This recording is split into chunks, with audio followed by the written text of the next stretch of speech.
ജയശങ്കർ ഈ പീഠം വിവാദവുമായി ബന്ധപ്പെട്ടാണെങ്കിൽ സ്പോൺസറിലേക്കാണ് ആരോപണത്തിന്റെ മുന ദേവസ്വം മന്ത്രിയും ദേവസ്വം ബോർഡ് പ്രസിഡന്റും ഒക്കെ നീട്ടുന്നത്. നേരത്തെ അദ്ദേഹമാണ് ഇത് കാണാനില്ല എന്നുള്ള പരാതി പറഞ്ഞത്. പിന്നീട് അദ്ദേഹത്തിന്റെ ബന്ധുവീട്ടിൽ നിന്ന് തന്നെ അത് കണ്ടെത്തുന്ന സാഹചര്യമുണ്ടായി.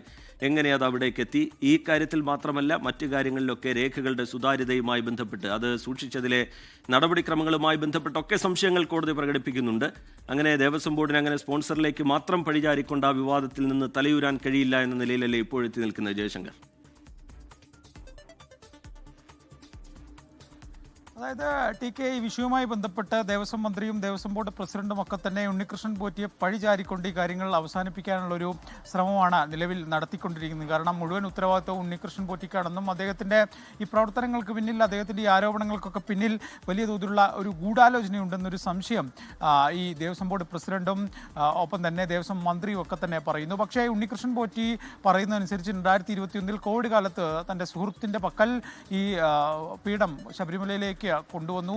പിന്നീട് അത് അളവ് പാകമല്ലെന്നതിനെ തുടർന്ന് അത് അവിടെ നിന്ന് തിരിച്ചയച്ചു എന്ന് ആണ് ഉണ്ണികൃഷ്ണൻ പോറ്റി പറയുന്നത്. അതായത് ദേവസ്വം ബോർഡ് അവിടെ നിന്ന് തിരിച്ചയച്ചു. അതങ്ങനെ സുഹൃത്തിൻ്റെ വീട്ടിലെത്തി.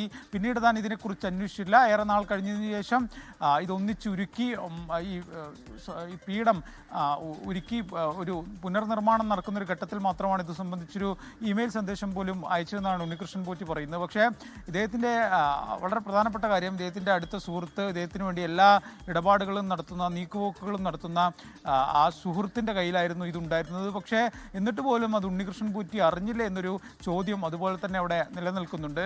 വിജിലൻസിൻ്റെ വളരെ വിശദമായ ഒരു അന്വേഷണത്തിലായിരിക്കും ഇക്കാര്യത്തിലൊക്കെ തന്നെ ഒരു കൂടുതൽ വ്യക്തത വരേണ്ടിയിരിക്കുന്നത്. കാരണം ഉണ്ണികൃഷ്ണൻ പോറ്റി പറയുന്ന അദ്ദേഹത്തിൻ്റെ ഒരു വേർഷൻ മാത്രമാണ് ഇപ്പോൾ പൊതുസമൂഹത്തിന് മുമ്പിലുള്ളത്. അതിനപ്പുറത്തേക്ക് മറ്റ് വേർഷനുകളോ മറ്റ് കാര്യങ്ങളോ ആർക്കും തന്നെ വ്യക്തതയില്ല. അതുകൊണ്ട് തന്നെ ഇക്കാര്യത്തിൽ ഒരു വിശദമായ വിജിലൻസ് അന്വേഷണം തന്നെ വേണം. ആ അന്വേഷണത്തിൽ ഇക്കാര്യത്തിൽ കുറച്ചുകൂടി വ്യക്തത വരും. ഏതെങ്കിലും തരത്തിലുള്ള ഗൂഢാലോചന ഉണ്ണികൃഷ്ണൻ പോറ്റി ഈ വിഷയവുമായി ബന്ധപ്പെട്ട് നടത്തിയിട്ടുണ്ടോ, മറ്റെന്തെങ്കിലും ലക്ഷ്യങ്ങളോ താല്പര്യങ്ങളോ അദ്ദേഹത്തിന് ഉണ്ടായിരുന്നോ ഉൾപ്പെടെയുള്ള വിഷയങ്ങളിൽ എന്തായാലും കൃത്യമായൊരു പരിശോധന വേണം. നിലവിൽ എന്തായാലും ഉണ്ണികൃഷ്ണൻ പോറ്റി പറയുന്നത് കോടതിക്ക് കാര്യങ്ങളൊക്കെ തന്നെ ബോധ്യമാകും. തനിക്ക് ഇതിൽ നിന്ന് പ്രത്യേകിച്ചൊന്നും നേടാനില്ല, താൻ അങ്ങനെ നേടുക എന്ന ഉദ്ദേശത്തോടു കൂടി ഒന്നും ചെയ്തിട്ടില്ല എന്നൊരു നിലപാടിലാണ് അദ്ദേഹം ഉറച്ചു നിൽക്കുന്നത്. ഒപ്പം തന്നെ സുഹൃത്തിനെ കുറ്റപ്പെടുത്താനും ഉണ്ണികൃഷ്ണൻ പോറ്റി തയ്യാറാകുന്നുമില്ല. റിജിത്ത്.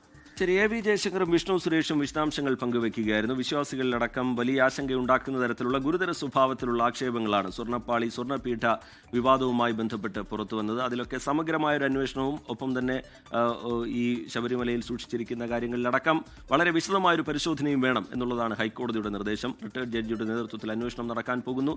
അതീവ രഹസ്യ സ്വഭാവത്തിൽ അതിന്റെ അന്വേഷണം പൂർത്തിയാക്കട്ടെ. കോടതിയുടെ പരിഗണനയിലേക്ക് വീണ്ടും ഈ വിഷയം വരും.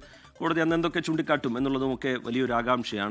ലോകത്തെവിടെയായാലും ഏത് സമയത്തും 24 വാർത്തകളും ഓഗ്മെന്റഡ് റിയാലിറ്റി പാക്കേജുകളും എക്സ്പ്ലെയിനറുകളും വിശദമായി കാണാൻ ഞങ്ങളുടെ യൂട്യൂബ് ചാനൽ നിങ്ങൾക്ക് സബ്സ്ക്രൈബ് ചെയ്യാം.